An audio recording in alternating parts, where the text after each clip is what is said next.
(248장입니다) 248장 좀 생소하지만 우리 한번 하겠습니다. 3절입니다. 참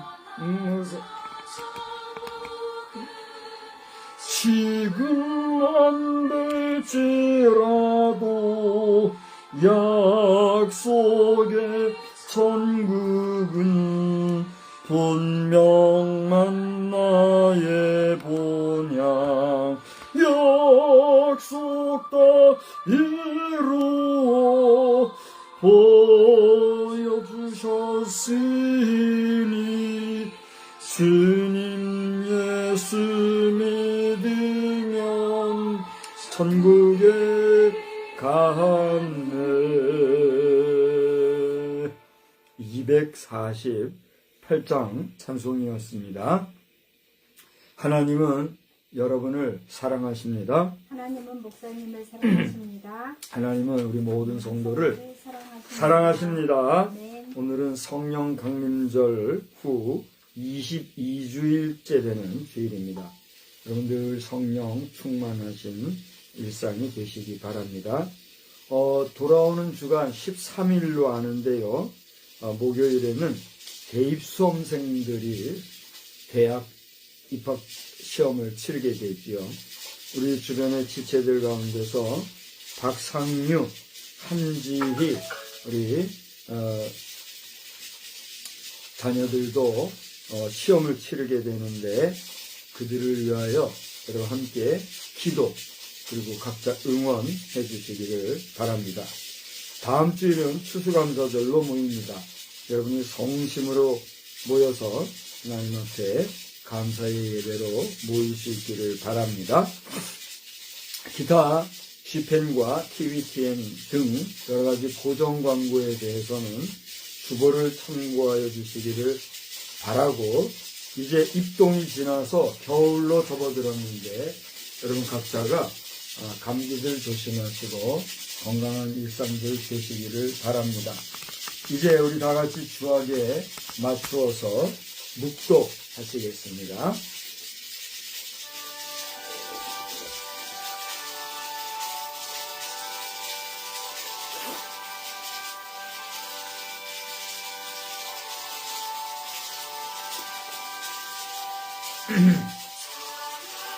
주 우리 하나님의 은총을 우리에게 내리게 하사 우리의 손이 행한 일을 우리에게 견고하게 하소서.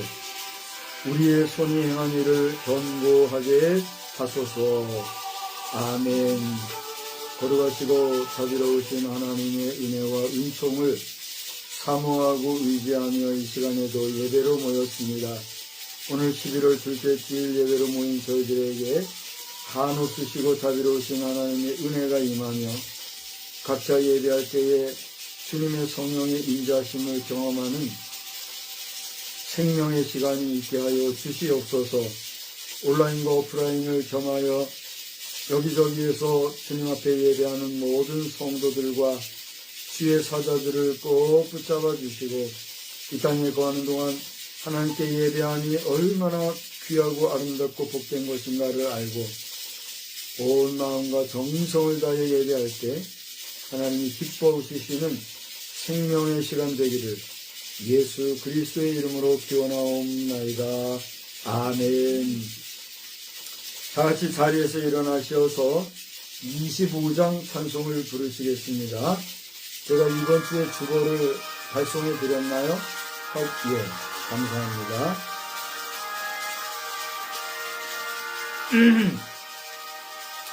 멸류관 가지고 주 앞에 드리세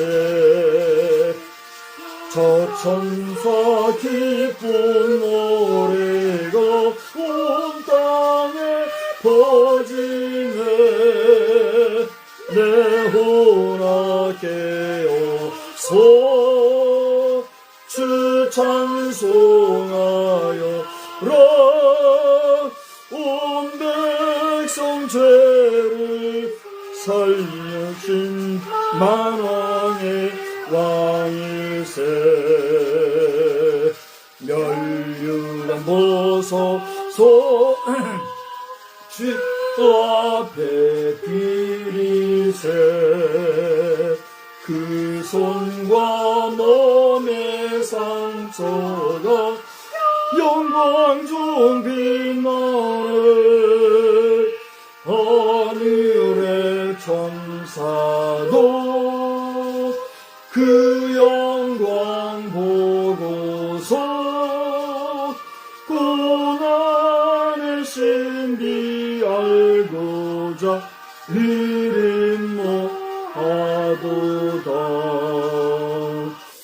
멸류관 벗어서 주 앞에 드리세 온 세상 전쟁 그치고 참평화 오겠네 주 보좌 앞에서 온 백성 엎드려 비한량 없는 영광을 찬송하니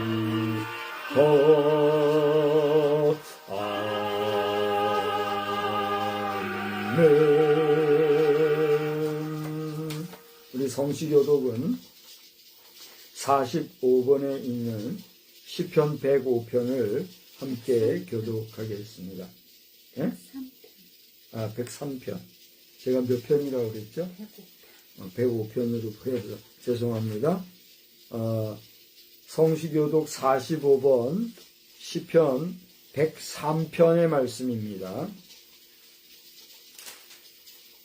내 영혼아 여호와를 송축하라. 내 속에 있는 것들아 다 그의 거룩한 이름을 송축하라. 내 영혼아 여호와를 송축하며 그의 모든 은택을 잊지 말지어다. 그가 내 모든 죄악을 사하시며 내 모든 병을 고치시며 내 생명을 파멸해서 속량하시고 인자와 긍휼로 관을 씌우시며 좋은 것으로 내 소원을 만족하게 하사 내 청춘을 독수리같이 새롭게 하시니라. 여호와는 긍휼이 많으시고 은혜로우시며 노하기를 더디하시고 인자하심이 풍부하시도다. 자주 경책하지 아니하며 노를 영원히 품지 아니하시리로다. 우리의 죄를 따라 우리를 처벌하지는 아니하시며 우리의 죄악을 따라 우리에게 그대로 갚지는 아니하셨으니 이는 하늘이 땅에서 높음같이 그를 경외하는 자에게 그의 인자하심이 크심이로다. 동이 서에서 먼 것 같이 우리의 죄가를 우리에게서 멀리 옮기셨으며 아버지가 자식을 긍휼히 여긴같이 여호와께서 자기를 경외하는 자를 긍휼히 여기시나니 이는 그가 우리의 체질을 아시며 우리가 단지 먼지뿐임을 기억하시니로다. 아멘. 전능하사 천지를 만드신 하나님 아버지를 내가 믿사오며 그 외아들 우리 주 예수 그리스도를 믿사오니 이는 성령으로 잉태하사 동정녀 마리아에게 나시고 본디오 빌라도에게 고난을 받으사 십자가에 못 박혀 죽으시고 장사한 지 사흘 만에 죽은 자 가운데서 다시 살아나시며 하늘에 오르사 전능하신 하나님 우편에 앉아 계시다가 저리로서 산자와 죽은 자를 심판하러 오시리라. 성령을 믿사오며 거룩한 공회와 성도가 서로 교통하는 것과 죄를 사하여 주시는 것과 몸이 다시 사는 것과 영원히 사는 것을 믿사옵나이다. 아멘. 자리에 앉으셔서 우리 찬송가 466장을 다 같이 부르시겠습니다.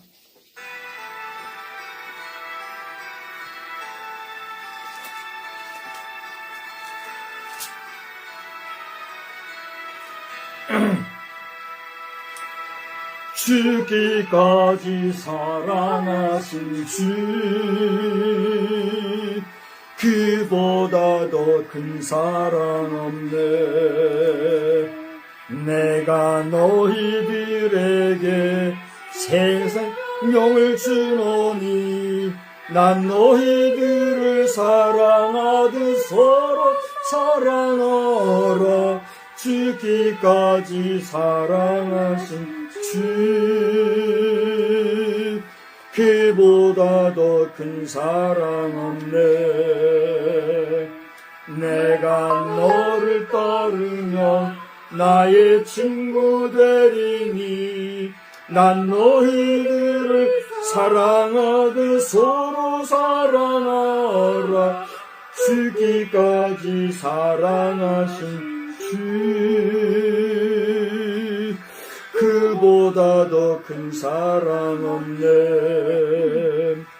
주님 먼저 우리를 진정 사랑하셨네. 난 너희들을 사랑하듯 서로 사랑하라. 죽기까지 사랑하신 주 그보다 더 큰 사랑 없네. 내가 사랑함으로 나의 계명 지키라. 난 너희들을 사랑하듯 서로 사랑하라. 죽기까지 사랑하신 주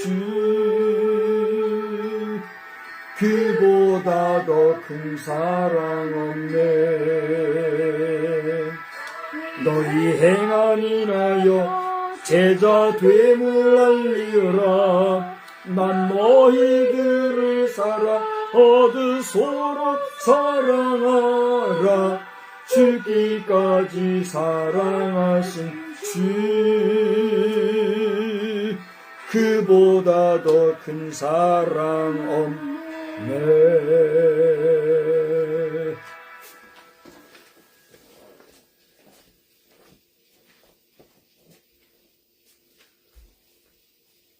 다 같이 기도하시겠습니다. 참 좋으신 아버지 하나님, 주님 은혜 진심으로 고맙고 감사를 드립니다. 저희들을 죽기까지 사랑하시고 또 품어주신 주님 앞에, 우리를 구원하신 주님 앞에 다시 한번 머리 숙여 감사하며 우리의 삶을 주님 앞에 드립니다. 이 시간 주님께서 임재하여 주셔서 주님을 만나며 주님의 음성을 들으며 주님의 인도하심을 받아 살아가는 저희가 되게 하여 주시옵소서. 아버지 하나님, 함께 예배하는 우리 모두에게 성령의 충만한 가운데 거하게 하시고 특별히 말씀을 증거하는 주의 조언과 함께 해주셔서 아버지 하나님여 그 입을 통해서 증거되어지는 말씀들이 생명이 있게 하여 주시고 능력이 있게 하여 주시고 우리의 삶의 위로가 되며 힘이 되어질 수 있도록 주여 도우시고 인도하여 주시옵소서. 아버지 하나님, 그래서 저희들이 은혜 받고 성령의 충만한 가운데 감사하는 삶을 살아가기에 부족함이 없도록 주여 인도하여 주시고 지켜줄 것을 간절히 빌고 소원합니다. 또한 주님 앞에 기도하기는 이 나라 이 민족을 위해서 기도합니다. 너무나도 힘들고 어려운 가운데 있고 아버지 하나님 열광의 열국으로 말미암아 아버지 하나님 우겨 싸움을 당한 그러한 가운데 있습니다. 아버지 하나님 지혜를 허락하여 주시고 위정자들을 지켜주셔서 그들이 이 난국을 아버지 하나님 지혜롭게 잘 이겨나갈 수 있게 주님 도와주시고 무엇보다도 믿는 저희들이 먼저 주님 앞에 기도하며 주님 앞에 아뢰는 가운데 아버지 나라가 정말 바로 세워져 나갈 수 있도록 주여 도우시고 인도하여 주시옵소서. 하나님을 경외하는 자, 하나님을 두려워하는 자, 이 백성을 사랑하는 자들이 아버지 이 나라를 지켜나갈 수 있게 주님 도와주시고 이끌어 나갈 수 있도록 은총을 허락하여 주시옵소서. 아버지 하나님 또한 함께 예배하는 우리 자녀들 기억하여 주시고 처소처소에서 하나님 앞에 예배할 때에 그들이 하나님 앞에 구하고 기도하는 모든 것들이 합력하여 선을 이루는 역사들로 나타날 수 있게 주님 도와주시고 하나님께서 이렇게 도우심으로 말미암아 아버지 하나님 우리가 이렇게 되었다고 고백하는 그러한 큰 역사들만 나타날 수 있도록 주여 인도하여 주시옵소서. 힘을 허락하여 주시고 아버지 하나님 그들의 마음에 하나님의 위로자가 되어 주시어서 하나님의 성령의 충만한 가운데 거하는 귀한 역사들만 나타나게 하여 주시옵소서. 말씀 중과하는 주의 종을 지켜주셔서 그 입을 지켜주시고 그의 삶을 지켜주시고 그의 모든 것을 주장하사 아버지 하나님의 생명의 말씀이 그 입을 통하여서 증거됨으로 말미암아 저희들이 은혜 받고 성령 충만할 수 있는 귀하고 복된 시간만 되게 하여 주시옵소서. 주님께 감사하며 우리 주 예수 그리스도 받도록 감사기도 드렸사옵나이다. 아멘. 아멘.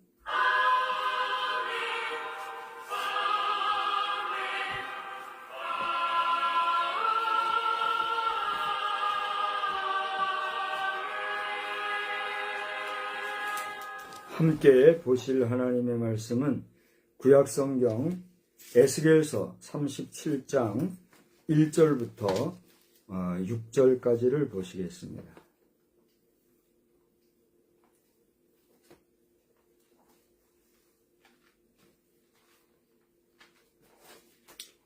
에스겔서 37장 1절로 6절입니다. 우리 다 같이 한번 한 음성으로 교독하시겠어요? 에스겔서 37장 1절로 6절 우리 다 같이 교독합니다. 여호와께서 권능으로 내게 임재하시고 그의 영으로 나를 데리고 가서 골짜기 가운데 두셨는데 거기 뼈가 가득하더라. 나를 그 뼈 사방으로 지나가게 하시기로 내 본즉 그 골짜기 지면에 뼈가 심이 많고 아주 말랐더라.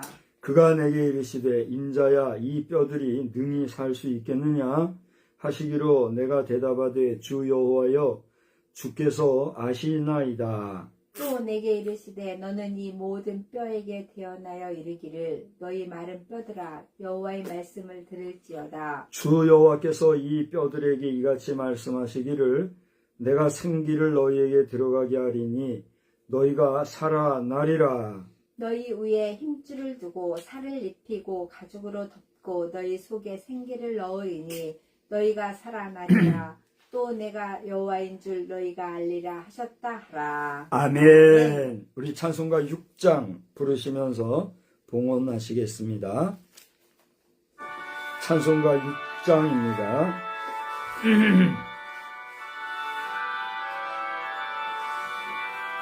냅두세요. 네, 목소리 높여서 주 찬양하여라. 영광과 권세와 존귀와 위엄을 온누리 다스리시는 만왕의 왕께 돌려라. 아멘. 우리 온라인 예배를 통하여 예배드리는 모든 심령들이 봉헌의 시간에 여러분이 각자의 형편에 맞추되 정성을 다하여 온전히 봉헌하는 그런 봉헌의 역사가 있기를 바랍니다. 이제 다 같이 한번 기도하겠습니다. 하나님 아시지요, 보시지요. 이 사정과 형편을 아시는 주여, 이 제단을 불쌍히 여겨주시고 오늘날 제단마다 통폐합하고 사라지고 없어지는, 또는 매각해서 팔아서 처분해버리는 이런 교회들도 나오고 있다는 소식을 들을 때에 경악할 만하고 또 놀랍고, 어떨 때는 그런 모든 놀람보다는 서글픈 마음과 생각을 가지지 아니할 수가 없음을 고백합니다. 주님의 피로 값주고 사신 교회가 이렇게 구멍가게 운영하듯이, 또는 구멍가게와 같이 크고 작은 기업화되어져 버려가는 이런 모습을 바라보며 많은 사람들이 교회를 떠나고, 또 교회의 존재 여부와 무관히 믿음조차도 잊어버리고 가는 일들이 많다고 하니 얼마나 절박하게 가슴 아프게 주님 앞에 부끄러움을 표하지 아니할 수가 없습니다.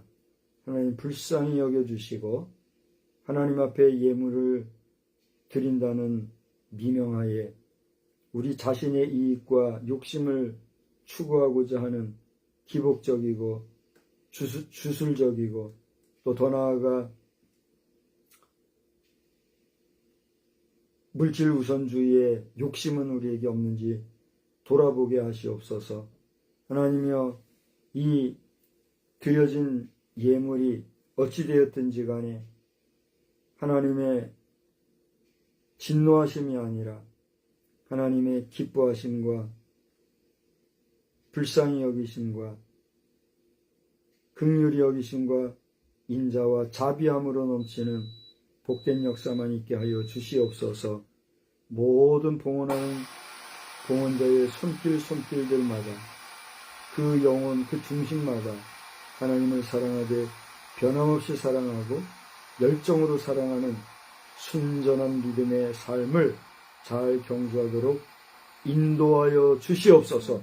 크고 작은 재단마다 경제적으로 어려움 당하지 아니하도록 주님이 도와주시고 함께 해주시기만을 간절히 원하옵고, 저들의 심령마다 주님의 만복으로 충만케 하여 주시옵소서. 예수님의 거룩하신 이름으로 기도드리옵나이다. 아멘. 우리 한번 하나님께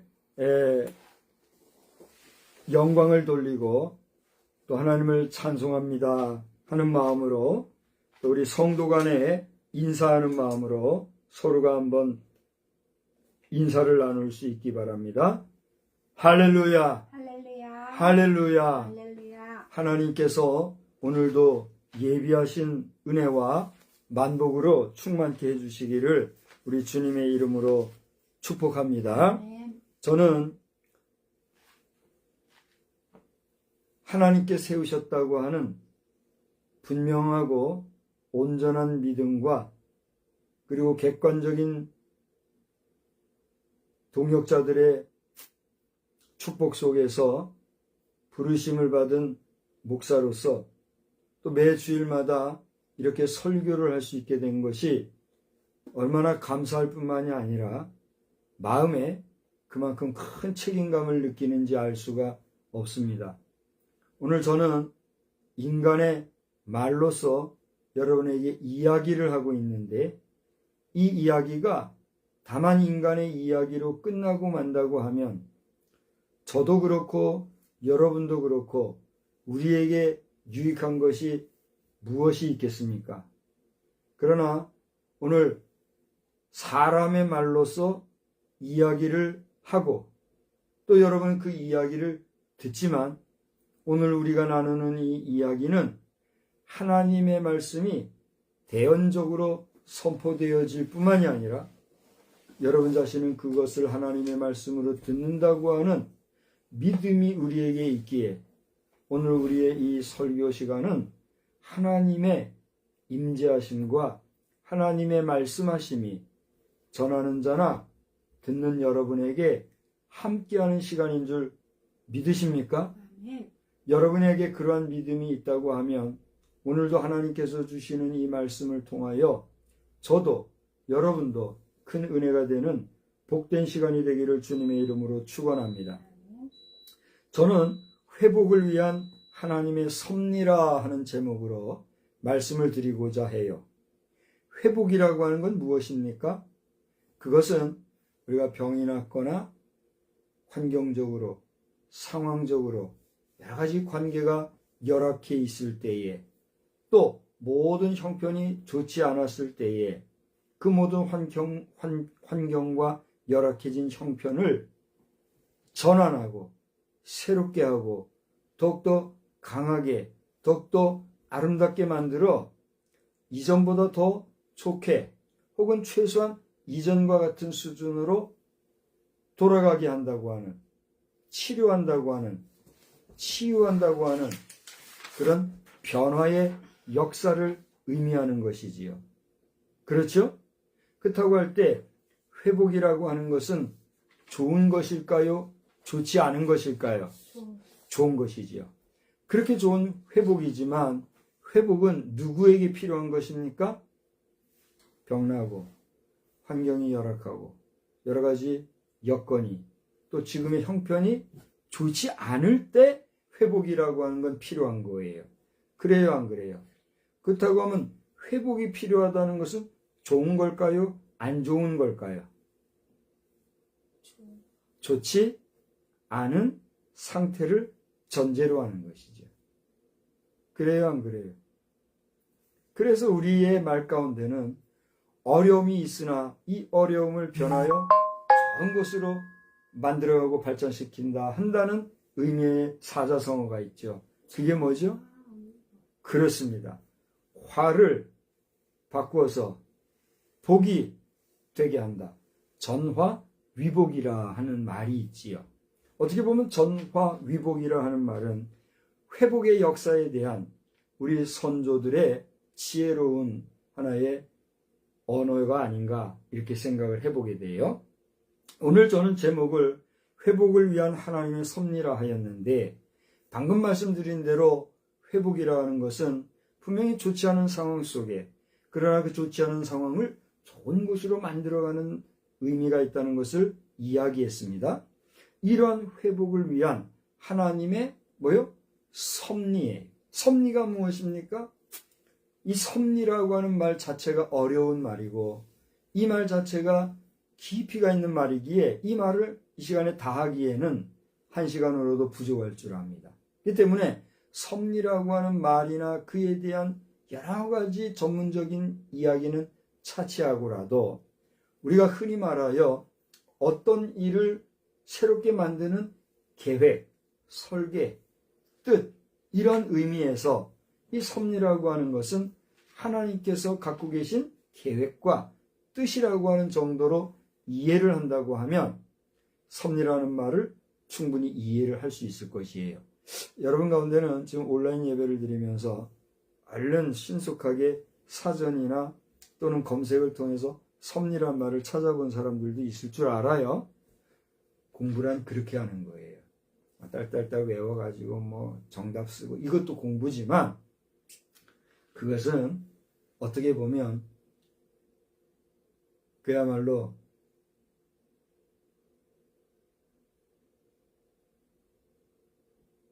전문 사육을 위해, 전문 훈련을 위해 하는, 짐승들도 충분히 할 수 있는 그런 수준의 공부예요. 그리고 그 객관적인 공부, 학습의 그 작업을 무시하거나 경시한다고 하는 의미가 아니라, 공부하는 방법은 결국은 뭐예요? 자기 노력에 있다 이거예요. 여러분, 우리 인간은 평생 공부하고 사는 건데 여러분들이 이 섭리에 대한 이해를 잘 하시기 바랍니다. 그럼 정리하면 무슨 얘기예요? 회복에 대해서는 잠깐 얘기했어요. 그 회복을 위한 하나님의 계획, 뜻이란 말이죠. 그런 면에서 오늘 우리가 본문으로 삼은 에스겔서의 내용은 우리에게 이와 같은 하나님의 회복을 위한 섭리를 보여주고 있다고 하는 그런 내용의 말씀인 것을 발견하게 된다고 하는 것입니다. 우리는 오늘 본문 에스겔서 37장 1절로 6절을 찾아보았습니다마는 이 내용은 우리가 함께 읽었기 때문에 본문의 내용에 대한 그 해설적인 이야기는 제가 따로 하지 않으려고 해요. 다만 이 에스겔서의 전체적인 내용을 우리가 생각을 해보게 되는데, 이 에스겔서가 쓰여지고 본문의 내용이 되는 이 내용은 역사적으로 BC 6세기 말에 이르러 이스라엘 백성들이 바벨론의 포로가 되었을 때에 에스겔 선지자를 통하여 예언으로 하신 말씀이 기록된 그러한 말씀이에요. 이 시대, 다시 말하면 이스라엘 백성들이 바벨론의 포로로 잡혀가 있던 이 6세기 말 시대에 즈음하여 우리 한반도의 역사는 어땠을까를 찾아보니, 우리 한반도는 그 당시에 고구려, 백제, 신라가 극도로 발달하고 그리고 전성기를 이루었던 그런 시기다 하는 것을 볼 수가 있었어요.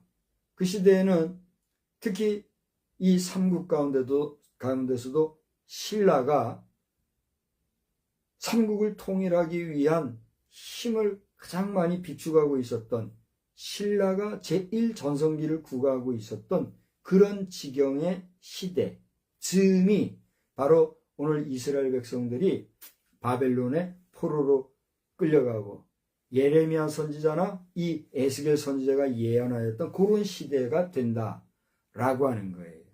이해가 되지요? 그런 면에서 우리 한반도에서는 삼국시대가, 저 지중해권의 이스라엘에는 이스라엘 백성들이 바벨론의 포로가 되었던 그런 역사가 이 지구촌에는 있었더라라고 하는 것이죠. 이게 언제적 얘기입니까? 이미 6, 700여 년 전에 있었던 우리 인류의 역사 가운데 하나가 되고 있는 거예요. 우리는 그런 인류의 역사 가운데 지금 현존하고 있다는 사실이에요. 자, 그런데 여기서 우리가 인류의 역사성을 얘기하려고 하는 것이 아니라, 이러한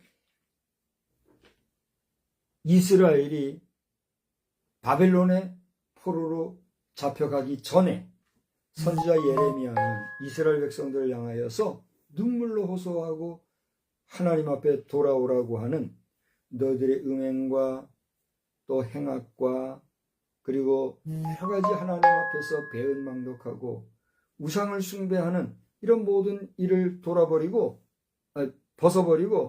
어떻게 하라? 돌아오라. 그렇게 외쳤던 그런 역사가 예레미야 시대의 역사였던 거예요. 예레미야는 그렇게 외치면서 너희들이 돌아오지 아니하면 반드시 망하게 된다. 그러므로 회개하고 돌아오라. 그렇게 외쳤던 게 예레미야예요. 그런데 그 당시에 이스라엘 백성들은 유다의 그러한 예언에 대하여서 긍정하고 존경하고 받아들였어요? 그러지 않았어요? 그러지 않았어요. 오히려 예레미야를 어떻게 했어요? 잡아다가 광에 가두고 그에게 수치심을 주고 그를 조롱하고 그를 비웃는 그러한 일을 벌인 거예요. 그래서 예레미야에게는 별명이 있는데, 어떤 별명이 있는지 아십니까? 예레미야는 그렇게 감당할 수 없는 그런 역경 속에서 하나님 앞에 주야로 눈물을 흘려가며 기도하였어요. 그래서 선지자 예레미야에게 붙은 별명이 뭔지 아세요? 눈물의 선지 예레미야, 이런 별명이 있어요. 여러분은 우리 결례를 위해서, 우리 조국을 위하여서 그렇게 눈물로 울어가며 슬피 회복하며 기도해 보신 적이 있습니까? 우리는 예레미야 선지자와 같이는 아니할지라도 우리 결례를 위하여 하나님 앞에 간절한 기도가 있어야 될 줄 믿습니다. 그렇게 이스라엘 백성들이 멸망하기 전에 예레미야의 예언 활동이 있었지만 결국 이스라엘 백성들은 그리하지 못하여 하나님의 진노하심으로 말미암아 느부갓네살 왕이 나라를 다스리던 그 바벨론의 포로로 저들이 끌려가게 됐어요. 그런데 그 당시 에스겔 선지자도 포로로 붙잡혀간 거예요. 그래서 포로 생활 중에 에스겔 선지자가 강력하게 하나님의 말씀을 전한 것이 뭐예요? 이 에스겔서예요. 그래서 에스겔서를 전반적으로 읽어보면 여러 가지 교훈의 메시지와 예언의 말씀들이 있는데 그 중에서도 중요한 메시지 중에 하나가 뭐냐 하면 에스겔서 18장에 나오는, 우리 한번 다 같이 따라합시다. 범죄하는 영혼은 죽을지라. 에스겔서 18장 4절에 보면 범죄하는 영혼은 반드시 죽을 것이다 하는 그 말씀이 에스겔서에 흐르는 강력한 메시지예요. 여러분, 우리가 에덴 동산에서 쫓겨났을 때 무엇 때문에 쫓겨났습니까? 무슨 범죄를 저질렀어요? 아무것도 아니었어요. 사실은 우리 돌아보면요, 아무것도 아니에요. 하나님께서 동산의 모든 것을 아담과 하와에게 맡기셨잖아요. 그 단 한 가지 무엇만 하지 마라 그랬어요. 너희들이 선과 악을 구별하는 선악과는 먹지 마라. 그 선악과 먹으면 너희들 반드시 죽을 거다. 그렇게 했단 말이에요. 그런데 이 아담과 하와는 어떻게 했어요?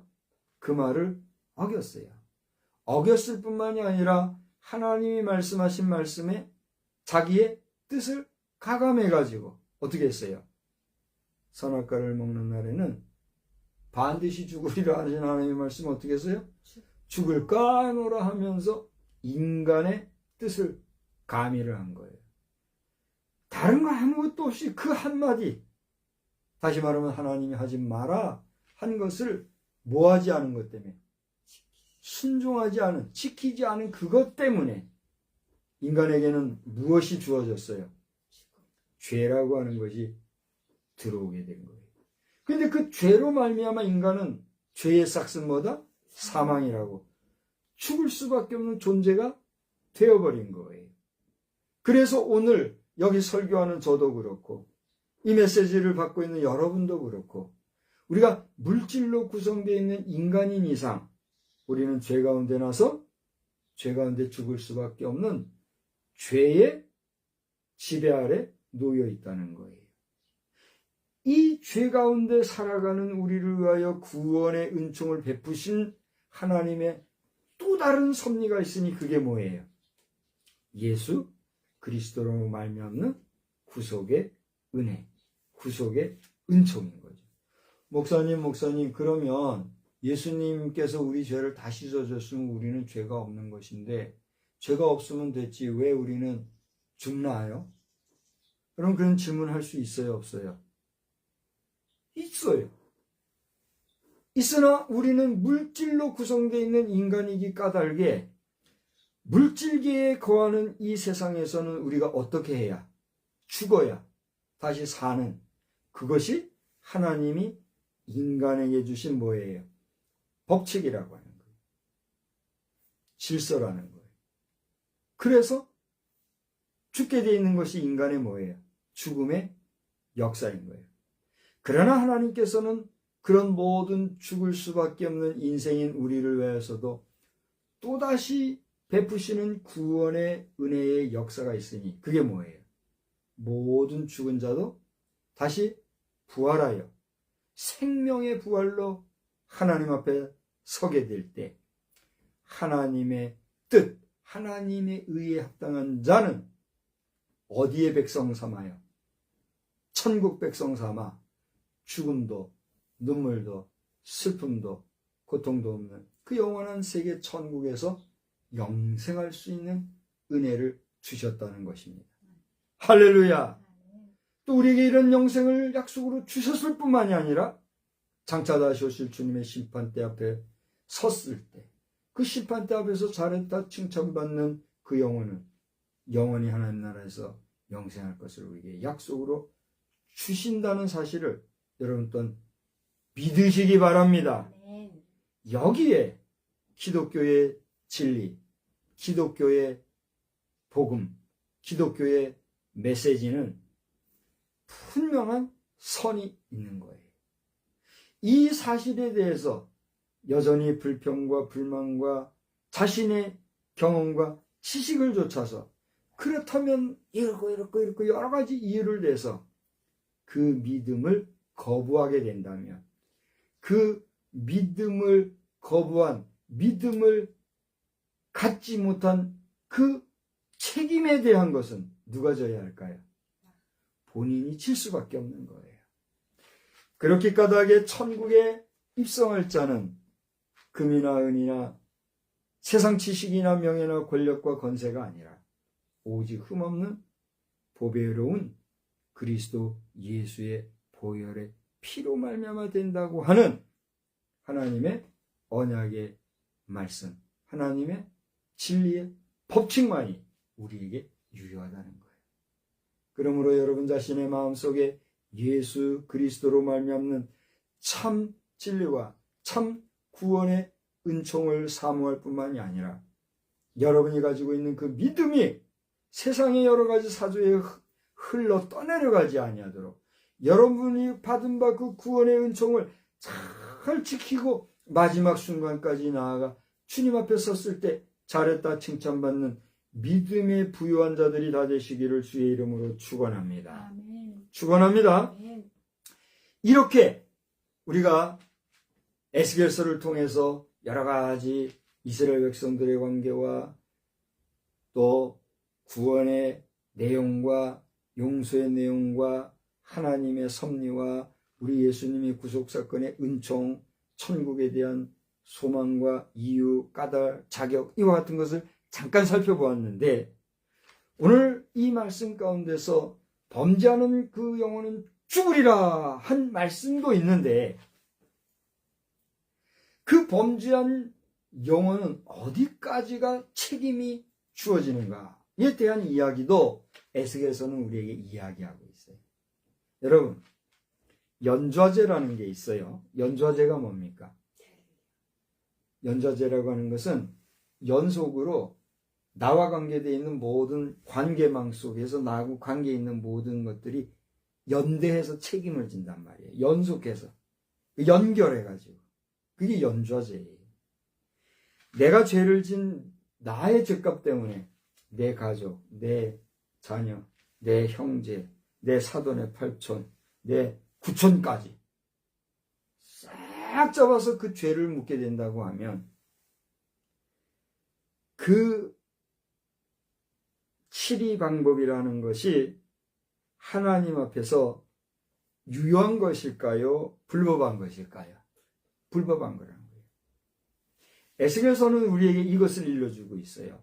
여러분 방금 에스겔 18장 4절이에요. 4절에 보세요. 에스겔 18장 4절에 보면 범죄하는 그 영혼은 죽으리라 그랬는데 에스겔 33장 4절과 5절과 6절, 8절, 9절을 보면 그 죽을 영혼은 누구냐? 자기 죄를 인해 죽을 것이라 그랬어요. 요약하고 정리해서 얘기하는 거예요. 범죄하는 그 영혼은 반드시 죽을 것인데 누가 그 죄에 대한 책임을 짓느냐? 자기 죄로 말미암아 그 죄를 지은 그 사람이 그 죄값을 받을 것이지 죄는 이 사람이 졌는데 엉뚱하게 딴 사람이 그 죄값을 치러야 된다고 하면 이것은 의로운 법이란 얘기예요? 불법이란 얘기예요? 불법이 되는 거예요. 그러니까 저 북한 공산주의자들이요 연좌제를 통해서 온 인민들을 못 살게 구는 그것은 이 국제사회의 질서에도 어긋나지만 하나님 앞에서 이건 용서받을 수 있어요, 없어요? 용서받을 수 없는 거예요. 그러니까 북한 공산주의자들은 하루라도 빨리 회개하고 그러한 악한 죄에서 벗어나고 용서를 구해야 살아남지. 그렇지 아니하면 국제사회 관계나 각종 무기체계로 말미암아 멸망받는 것도 멸망받겠지만 하나님의 징벌이 임하게 되면 감당할 수 없는 재앙이 임할 수밖에 없는 거예요. 저는요, 요 며칠 동안 계속해서 그 김여정이라고 하는 김정은의 여동생 있잖아요. 그만하면 인물도 이쁘잖아요. 절 보세요. 그래요, 안 그래요? 사람 보기 따라 뭐 별별 말 잘하지만 이 김일성과 그 자녀들이 인물이 좋아요. 그 정도면. 이거 뭐 제 소견에 불과할지 모르지만, 그만하면요, 못생겼다 소리 들을 정도의 인물은 아니란 말이에요. 그 정도면 이쁘잖아요. 김여정도 지금은 뭐 뼈만 앙상한 해골같이 생겨서 안 됐지만은, 보면은 그만하면 이쁜 얼굴이에요. 더더군다나 어떻게 찍어서 누가 올렸는지 모르겠지만, 이 사이드에서 이렇게 찍은 얼굴, 이쁜 모습 있잖아요. 그런 모습을 걔가, 그게 내 핸드폰에 그 기본 앱으로 바탕화면에 깔려있네. 언제부터 그런지 저도 몰라요. 며칠 됐어요. 지난 주간에 며칠 전서부터 계속 그게 떠요. 계속 그걸 삭제하려고 이렇게 알아보니까 그 방법이 있더만요. 그거 이렇게 하면은 그게 있어요. 근데 나는 손도 안 대는데 그게 깔려가지고 내가 잠시 당황한 적이 있어요. 그래서 내가 그걸 없애버리고 새롭게 바탕화면을 깔려고 하다가 그냥 놔두고 있어요. 왜 이런 일이 생겼을까? 기도하라고 하시는 거예요. 근데 난 기도하는 거예요. 절 보세요. 제가 기도할 일이 생길 때가 있다 그랬잖아요. 그러니까 그 여인을 위해서 기도하라고 하나님이 그런 일을 생기게 했나 봐요. 내가 그렇게 생각을 하고 나니까 마음이 편하더라고요. 그래서 김여정은 직분이 뭐예요? 하도 저 사람들은 뭐 직분이 뭐 길어가지고 나 다 모르겠어요. 김여정이라고 그냥 할게요. 김여정 씨가 지금 이 영상을 혹시라도 본다면 대한민국의 박성수 목사가 당신을 위해서 기도하니까 당신을 포함해서 당신의 오라비와 당신의 일족들이 하루라도 빨리 회개하고 6.25 동족 상잔의 비극을 일으킨 죄에 대한 당신들 좋아하는 대로 가족적인 회개와 용서를 구하고 우리 대한민국 백성은 물론 한민족 전체와 국제사회로부터 용서를 받으란 말이에요. 당신들이 회개하고 용서를 받으면 이려니와 그렇지 아니하면 당신들은 오래 못 가는 거예요. 그걸 알아야 해요. 신명기서의 내용을 여러분 읽어보시기 바랍니다. 신명기서를 읽어보면 하나님의 말씀대로 살면 하나님이 대대로 복을 주시지만 하나님의 말씀에 어그러지게 살면 하나님이 벌 주시는데요. 거기 보면요. 뭐 지금 뭐라고 말할 수 없는 온갖 질병들과 각종 감당할 수 없는 재앙들로 말미암아 멸망하게 하신다. 지금까지 북한 사회를 보면요. 그런 재앙들이 얼마나 숱하게 많이 왔습니까? 그거요. 조족지혈이요. 세 발의 피란 말이에요. 하나님께서 당신들을 멸하려고 하시려면 순간 멸하게 돼 있어요. 멸절당하기 전에 난 벌써 몇 년 됐나 한 10년도 더 됐나요? 나는 벌써부터 얘기했잖아요. 북한 공산주의자들이 살아남는 방법은 북한, 중국 쪽으로는 가지 마라. 중국은 너무 시끄럽고 좀 더러워서 안 되겠어요. 중국을 무시하는 게 아니라 가만 보면 언제부터 그런지 모르겠지만 우리나라 오면 왜 이렇게 시끄럽고 예의가 없고 우리를 업수히 여기고 깔봐서 그런지 모르지만 너무 시끄러워요. 말 자체도 그렇고. 중국보다는 러시아가 더 신사적이니까 러시아에 얘기해서 어느 특정 지역을 달라고 하든지 당신들 돈 많이 있으니까 그 돈으로 사든지 그거 가란 말이에요. 당신과 당신 족속들을 추앙하는 사람들이 있으면 몇이나 될지 모르지만 데리고 가란 말이에요. 거기서 살면 당신들은 율도국인지 무슨 국인지처럼 당신들의 파라다이스 만들어서 살면 되지. 왜 수많은 당신들 말 맞다나 인민들을 그렇게 피 빨아먹는 드라큘라 같이 이렇게 하냐 말이에요. 당신들은 반드시 죄를 당할 거란 말이에요. 연좌제 얘기하다가 여기까지 왔는데 연좌제 좋아하는 당신들 그 룰로 치면 싸그리 멸절당하게 돼 있단 말이에요. 그러나 하나님의 말씀을 가진 자로서 그것보다는 하나님 이 여인도 긍휼히 여겨주시고 하나님의 복음과 말씀 앞에서 엎드려져서 하나님 앞에 참으로 용서를 구하고 남은 여생 하나님이 주시는 생을 선하게 깨끗하게 살아갈 수 있는 기회를 주옵소서. 난 그동안 기도 그렇게 구체적으로 안 했는데 기도하게 됐다는 얘기예요. 이전에 기도했어요. 이전에 기도하다가 하도 죄송해요. 속된 말을 자꾸 하면 안 되는데 하도 들은 얘기가 있어서 하도 지랄하니까 뭐 기도가 안 돼요. 의지적으로 기도가 안 되더라고요. 기도 안 한 지 오래. 그래서 그런지 최근에 그런 내 핸드폰 속에 들어왔어요.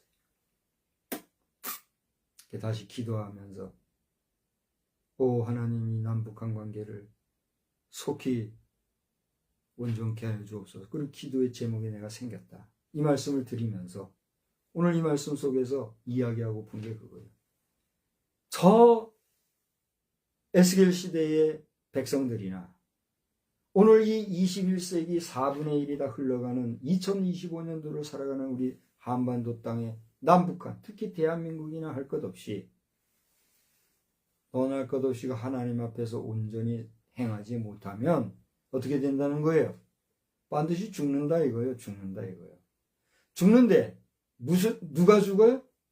자기 죄로 인해서 자기가 짓는 그 죄값으로 자기가 죽게 돼 있지 그 죄를 짓지 않았는데 자식이나 주변 사람이 죽는 일은 없다는 얘기야.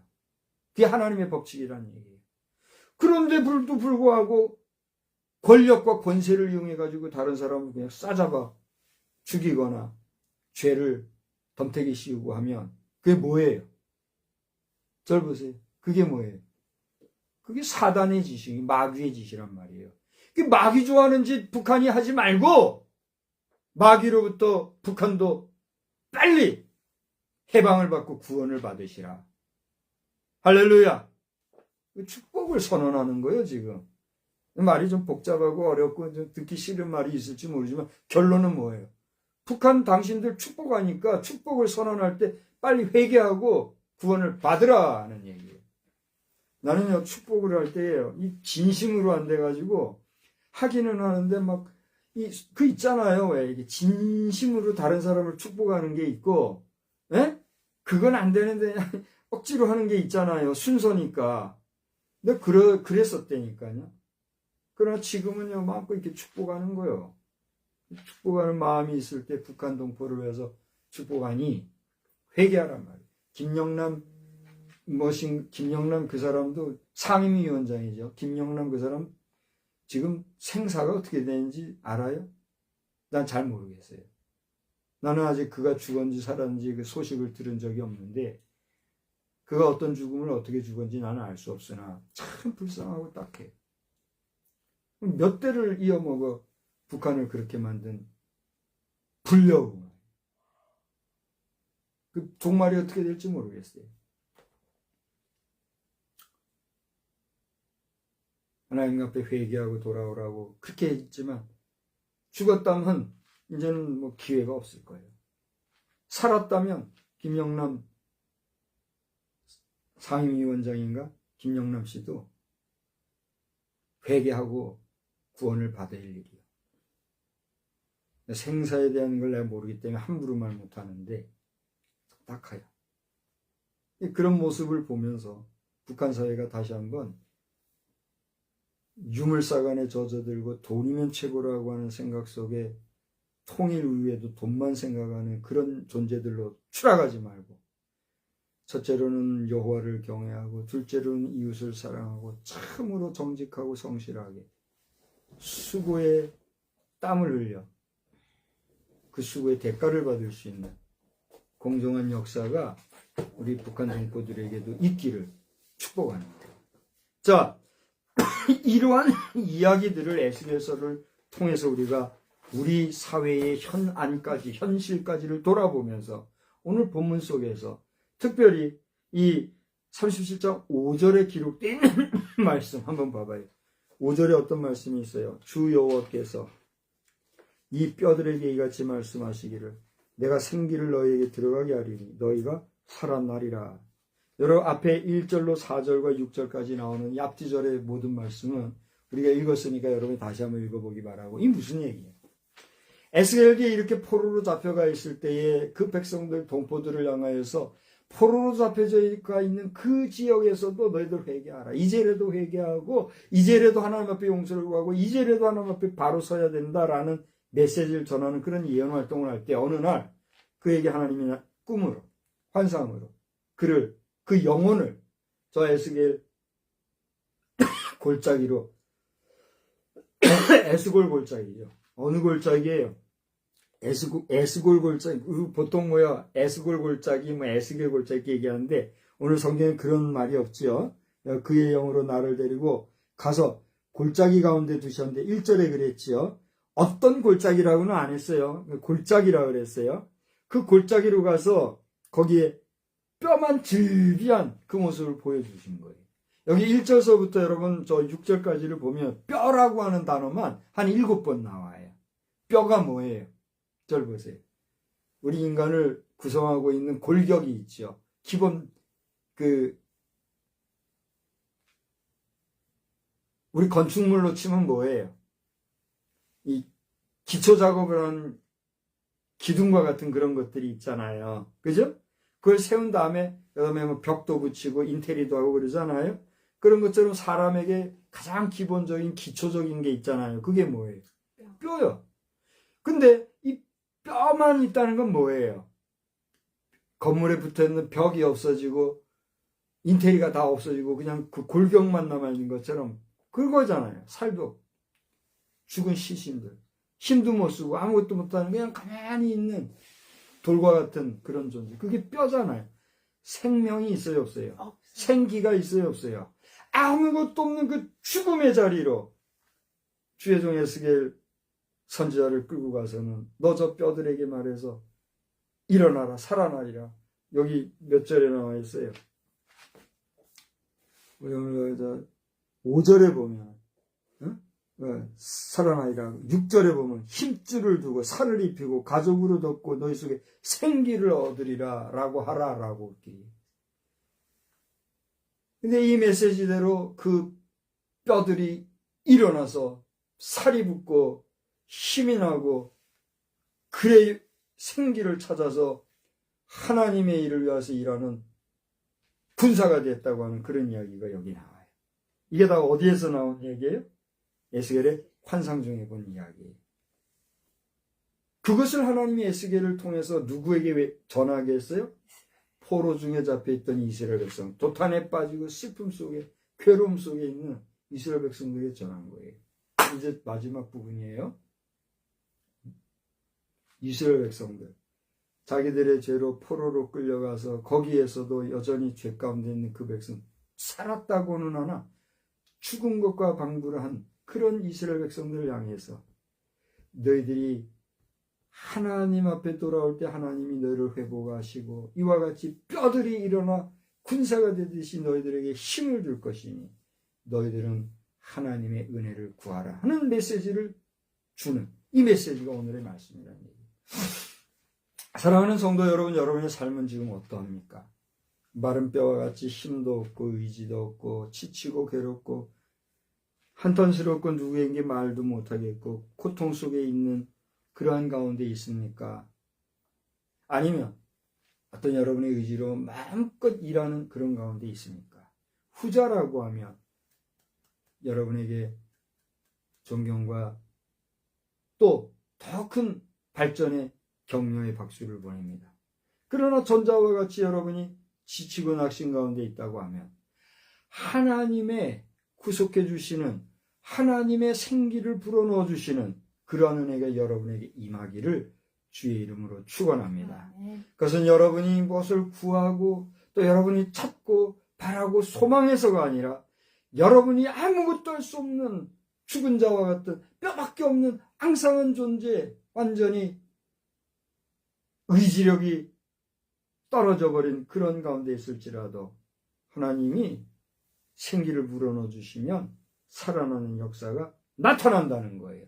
그와 같은 역사가 여러분에게도 함께 하시기를 주의 이름으로 축원합니다. 축원합니다. 저도 마찬가지예요. 저도 우리 목회 세계나 오늘 이 사회생활 속에서 일상생활 속에서 스스로를 돌아보면 이 뼈와 같은 존재가 지금 되고 있는 것 같아요. 그런 존재인 저에게 하나님께서 오늘 이 말씀을 주셔서 일어나라! 말씀하신 그 음성을 듣는 그런 심정으로 더 나아가 여러분에게도 이 말씀을 전하여 이 말씀을 전하는 저나 여러분이야 오늘 이 시대를 살아가는 우리 대한민국 백성이나 이 땅 인류가 하나님의 베풀어 주시는 은총, 하나님의 공급해 주시는 그 생기를 받아 우리 다시 한번 도약하고 힘써 일어나 전진하는 주의 신실한 백성 되는 역사가 넘치기를 우리 주님의 이름으로 축원합니다. 축원합니다. 한 주간 승리하시고 다음 주에는 우리가 추수감사절로 모이게 되는데 추수감사절 맞이해서 뭐 어떻게 하십시오, 저떻게 하십시오 그런 얘기를 저는 하지 않으려고 그래요.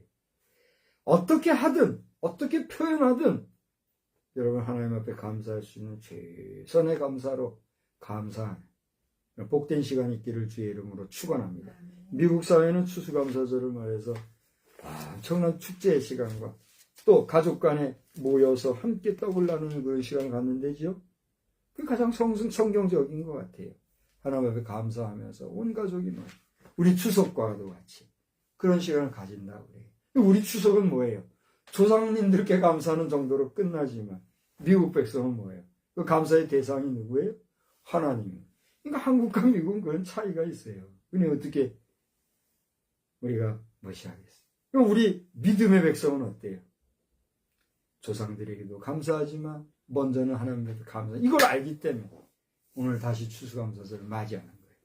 아무쪼록 한 주간 승리하시고 우리 추수감사절에 또 감사의 마음으로 만나 하나님 앞에 감사의 예배를 드리는 복된 시간이 있기를 주님의 이름으로 축원합니다. 축원합니다. 고마우신 하나님, 오늘 회복이 필요한 그곳에 하나님께서 생기를 불어넣어 주셔서 일어나게 하신 놀라우신 섭리를 보여주신 말씀을 통하여 우리 시대와 우리 자신의 현실과 삶을 돌아보게 되었습니다.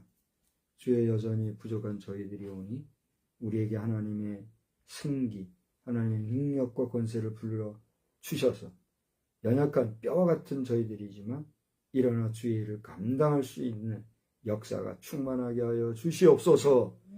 우리의 힘으로 우리의 의지로 우리의 능력으로 아니 됩니다. 하나님의 절대적인 도우심을 간구하옵고 예수님의 귀하신 이름으로 기도드리옵나이다. 아멘. 우리 다 같이 자리에서 일어나셔서 467장을 부르시겠습니다.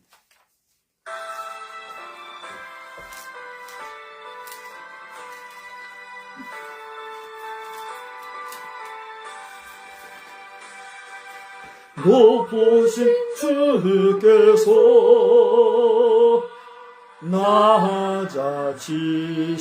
낮아지시는 낮은 자를 높여주시미요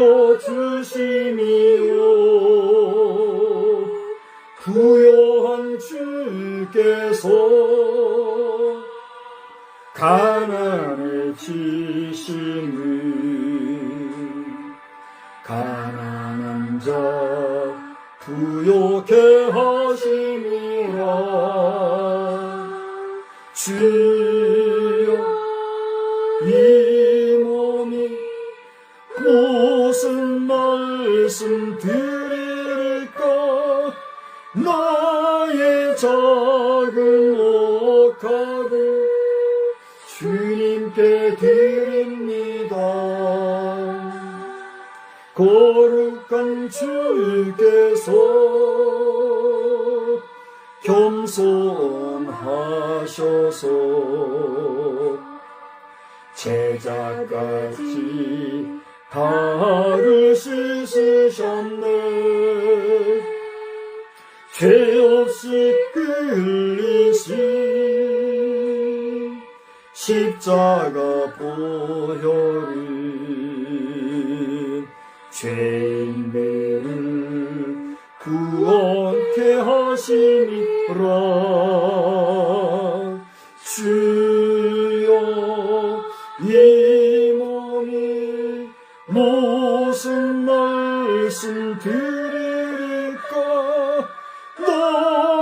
작은 옥합을 주님께 드립니다. 십자가 지시고 속죄의 양됨은 우리들을 구원하심이요 감당기 어려워 그 크신 사랑을 깨달으며 따르게 하심이라. 주여 이 몸이 무슨 말씀 드리리까. 나의 작은 옥합을 주님께 드립니다.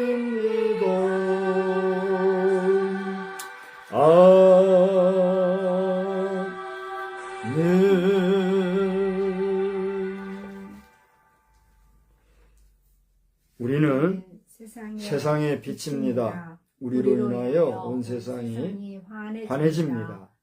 나 박성수는 세상의 빛입니다. 나 박성수로 인하여 온 세상이 환해집니다. 아멘. 이제는 사망의 권세와 흑암의 죄악 가운데 우리를 구원해 주시러 낮고 천한 이 땅에 오시어 갚을 수 없는 사랑으로 우리를 구원해 주신 우리 구주 예수 그리스도의 놀라우신 은혜와 아버지 하나님의 만극하신 사랑하심과 성령님의 이 모든 것을 깨닫게 하시고 알게 하시고 믿게 하시는 구원의 은총이 우리의 사는 날, 우리의 여생 영원히 함께 계실지어다. 아멘.